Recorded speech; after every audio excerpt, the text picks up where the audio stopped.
Hello friends, जय Hind, good morning, Radhe Radhe. तो स्वागत है आप सभी लोग का अपना यूट्यूब चैनल एजुकेशनल नॉलेज में। प्यारे साथियों, उम्मीद करते हैं आप सभी लोग स्वस्थ होंगे, अच्छे होंगे और अपने पढ़ाई को कंटिन्यू करते होंगे।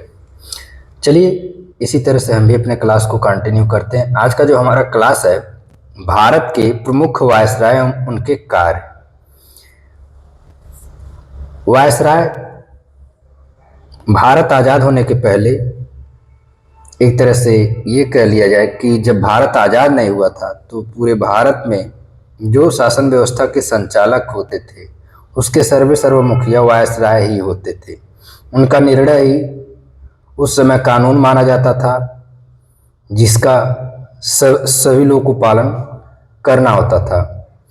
तो इतिहास के कुछ नियमों के बारे में भी देखेंगे और अलग अलग वायसराय के शासनकाल में क्या परिवर्तन हुआ, क्या वह बदलाव लाए या किन नियमों को लागू किए थे, उन्हीं के बारे में हम आज देखेंगे। तो चलिए मुख्य रूप से देख लेते हैं। ये 1856 से शुरू होकर के 1926 तक का हम सफर देखेंगे। पहले देखेंगे लॉर्ड कैनिंग। लॉर्ड कैनिंग ये भारत के वायसराय होते हैं 1856 में, और ये 6 साल के लिए होते हैं, यानी 62 तक। तो इन्होंने 1857 की क्रांति, ये भारत का प्रथम विद्रोह था 1857 की क्रांति। 1857 की क्रांति से ही भारत में स्वतंत्रता के लिए युद्ध का बिगुल बज चुका था, लेकिन यहाँ ज़्यादा लोग सक्रिय नहीं रहे, जिसकी वजह से पुनः ये आगे संचालन नहीं हो पाया।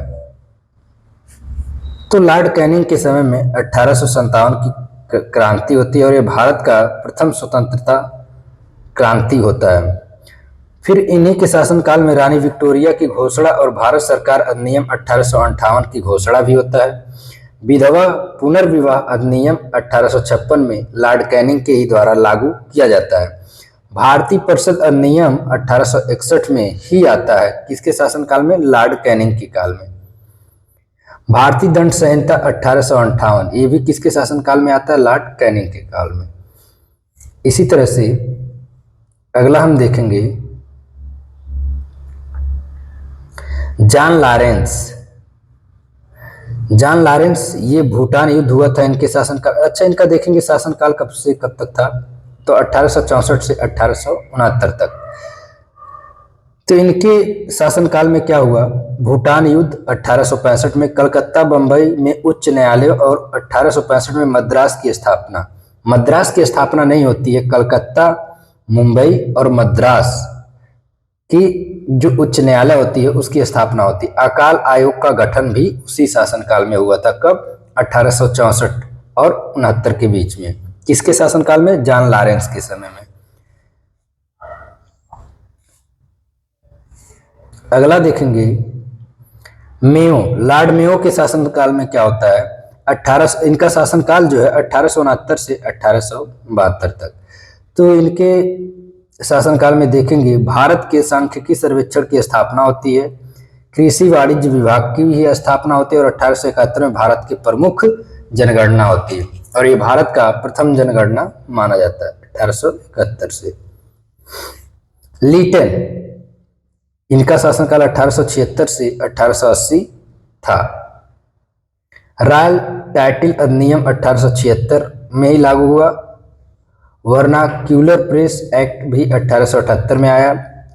शस्त्र अधिनियम 1878 में आया। दूसरा अफगान युद्ध 1878 से 1880 में लॉर्ड लीटन के ही शासनकाल में हुआ था। 1878 में पहली बार अकाल आयोग की नियुक्ति की गई थी।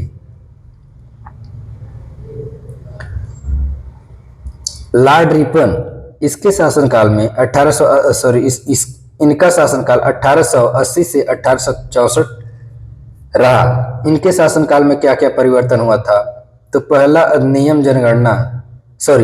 बार नियमित जनगणना कब हुआ था?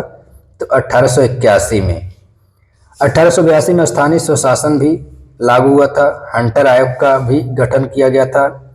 इल्बर्ट बिल विवाद भी हुआ था। रिपन के भारत में उद्धारक की संज्ञा दी जाती है, ये भी सब लॉर्ड रिपन के शासनकाल में हुआ था। अगला देखेंगे डफरिन, इनका शासनकाल 1884 से 1888 रहा। तो लॉर्ड डफरिन के समय में क्या होता था? वर्मा युद्ध हुआ था 1885 से 1888। भारतीय राष्ट्रीय कांग्रेस की स्थापना भी 1885 में हुआ था। अगला देखेंगे लैंसडाउन 1888 से 1894 तक इनका शासनकाल रहा। डुरंड आयोग की नियुक्ति और भारत अफगानिस्तान के बीच डुरंड रेखा का निर्धारण किया गया। किसके शासनकाल में? लैंसडाउन के शासनकाल में। लॉर्ड कर्जन का शासनकाल कब से रहा? 1899 से 1905 तक। इनके शासनकाल में क्या क्या परिवर्तन हुआ? सिंचाई आयोग का स्थापना हुआ, पुलिस आयोग का भी स्थापना हुआ, विश्वविद्यालयों का नियम आया, कलकत्ता में विक्टोरिया हॉल का निर्माण किया गया, और फिर भारतीय पुरातत्व विभाग का भी स्थापना कब हुआ था? 1904 में। किसके शासनकाल में भाई? लॉर्ड कर्जन के शासनकाल में। बहुत अच्छे से आप लोग देख लेंगे। बिहार में पूसा में कृषि अनुसंधान संस्थान की भी स्थापना किसके शासनकाल में? लॉर्ड कर्जन के शासनकाल में हुआ था। 1905 में बंगाल विभाजन हुआ था, यानी बंगाल का बंटवारा हुआ था। कब? 1905 में। किसके शासनकाल में? लॉर्ड कर्जन के शासनकाल में। तो इस तरह से अगर आप लोग देखते हैं तो सारे लोग का शासनकाल और जो भी नियम कानून या जो भी परिवर्तन हुआ था उस समय सब याद हो जाएगा। मिंटो द्वितीय, इनका शासनकाल 1905 से 1910 रहा। एंटी विभाजन और स्वदेशी आंदोलन का उद्भव हुआ। सूरत सत्र और कांग्रेस में विभाजन 1907 में हुआ। मार्ले मिंटो सुधार अधिनियम भी इन्हीं के शासनकाल में आया था। 1906 में ढाका के आगा खां नवाब द्वारा मुस्लिम लीग की स्थापना की गई थी। 1906 में मुस्लिम लीग की स्थापना किसके शासनकाल में हुआ? मिंटो द्वितीय के शासनकाल में किया गया था।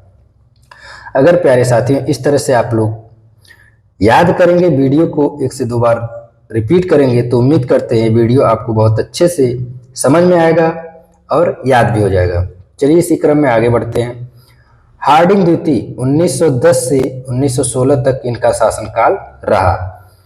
बंगाल के विभाजन को रद्द किया गया कब? 1911 में। किसके शासनकाल में? हार्डिंग द्वितीय के शासनकाल में। कलकत्ता से दिल्ली की राजधानी स्थानांतरण हुआ था कब? 1911 में। यानी पहले भारत की राजधानी कोलकाता हुआ करती थी, बाद में उसे स्थानांतरित करके बदल करके कहाँ किया गया? दिल्ली किया गया। कब किया गया? 1911 में। अगला देखेंगे चेम्सफोर्ड के शासनकाल में क्या क्या सुधार हुआ, क्या परिवर्तन हुआ, उसको भी देख लेंगे। गांधी जी का वापसी कहाँ से? ये आप लोग कमेंट्स में करेंगे कि चेम्सफोर्ड के शासनकाल में गांधी जी का वापसी कहाँ से हुआ था और वह कितने वर्ष बाद हुआ था। ये आप लोग के लिए प्रश्न है, कमेंट्स में जरूर आंसर दें। होम रूल लीग की स्थापना, लखनऊ सत्र और 1916 में कांग्रेस का पुनर्मिलन। 1916 में पूना में महिला विश्वविद्यालय की स्थापना हुई। कहाँ?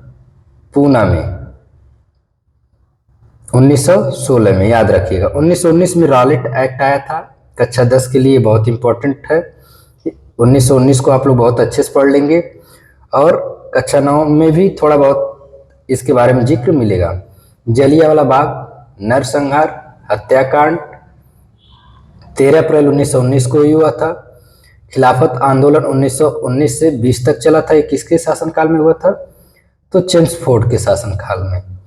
जलियांवाला बाग और 1919 रॉलेट एक्ट आप लोग बहुत अच्छे से देख लेंगे, क्योंकि यहाँ से बोर्ड परीक्षा में बहुत बेहतर प्रश्न पूछा जाता है और बहुत ही सरल भाषा में आप लोग याद करके इसको आंसर देंगे। रीडिंग, इनका शासनकाल क्या रहा? 1921 से 1926। चौरी चौरा घटना 5 फरवरी 1922 को हुआ था। ये किसके काल में? रीडिंग के काल में। 1923 में CR दास, जिन्हें आप चित्तरंजन दास भी बोलते हो, मोतीलाल नेहरू ने स्वराज पार्टी का गठन किया था। कब? 1923 में। तो ये पूछा जाता है स्वराज पार्टी का गठन कब किया गया? 1923 में। किसने किया? चित्तरंजन दास या CR दास? CR और मोतीलाल नेहरू ने। तो ये कुछ हमारे वायसराय थे। प्यारे साथियों, अगर आप लोग कक्षा 9 और 10 के क्लास में पठन पाठन कर रहे हैं तो इसको बहुत अच्छे से पढ़ लीजिएगा, क्योंकि यहाँ से पूछता जरूर है और परीक्षा में भी पूछा गया है। और जो हमारे प्रिपरेशन में भाई बहन तैयारी कर रहे हैं वह भी एक नज़र इसे जरूर देखें। तो प्यारे साथियों, ये क्लास कैसा रहा आप लोग कमेंट्स करना ना भूलिए, और अगर आप हमारे चैनल पर हैं तो चैनल को सब्सक्राइब जरूर करिए। धन्यवाद। जय हिंद।